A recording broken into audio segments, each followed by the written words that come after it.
दादा पोते की लड़ाई में तीसरे ने मारी जोरदार एंट्री। बड़ा सवाल, रानिया में होगा त्रिकोणीय मुकाबला? आज इसी खबर पर विस्तार से चर्चा करेंगे। नमस्कार, मैं विनोद विक्टर, आप देख रहे हैं नॉन स्टॉप एलनाबाद। अगर आप मेरे चैनल पर नए हैं तो कृपया चैनल को सब्सक्राइब, फॉलो, लाइक अवश्य कर लें। दोस्तों, जिस तरह से क्रिकेट में आखिरी गेंद तक कुछ कह नहीं सकते, वैसे ही राजनीति में कुछ ऐसा ही है। क्रिकेट में भी कई बार आखिरी गेंद पर परिणाम बदल जाते हैं। ठीक वैसे ही राजनीति में भी मतदान से एक दिन पहले या मतदान के दिन भी परिणाम बदल जाते हैं, क्योंकि राजनीति में कुछ भी कहना संभव नहीं है। क्योंकि राजनीति में पहले से कुछ भी तय कर देना या कह देना संभव नहीं है। दोस्तों, जो होने वाला होता है वो दिखता नहीं है, और जो हो जाता है उसका किसी ने सोचा तक नहीं होता है।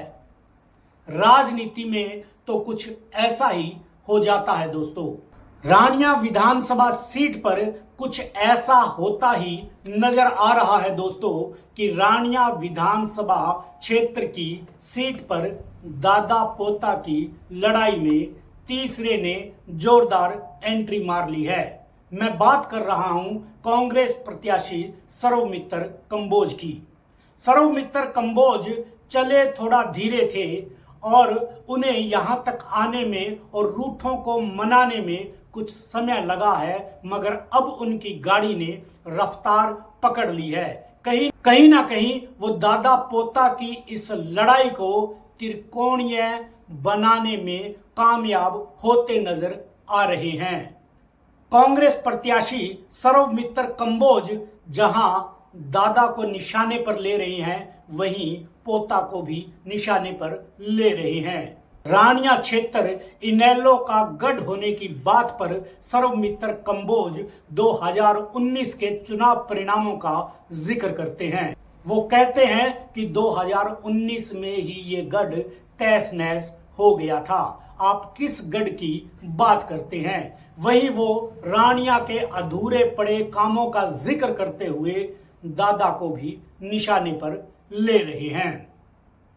दोस्तों, हालांकि इनेलो ने रानिया विधानसभा क्षेत्र में बिसात बड़ी जबरदस्त बिछाई थी और इनेलो की शुरुआत भी बड़ी धमाकेदार थी और विरोधियों को कहीं ना कहीं सोचने पर मजबूर कर दिया था। लेकिन जैसे जैसे चुनाव प्रचार के दिन निकल रहे हैं दोस्तों, वैसे वैसे कुछ ना कुछ तस्वीर रानिया में बदल रही है।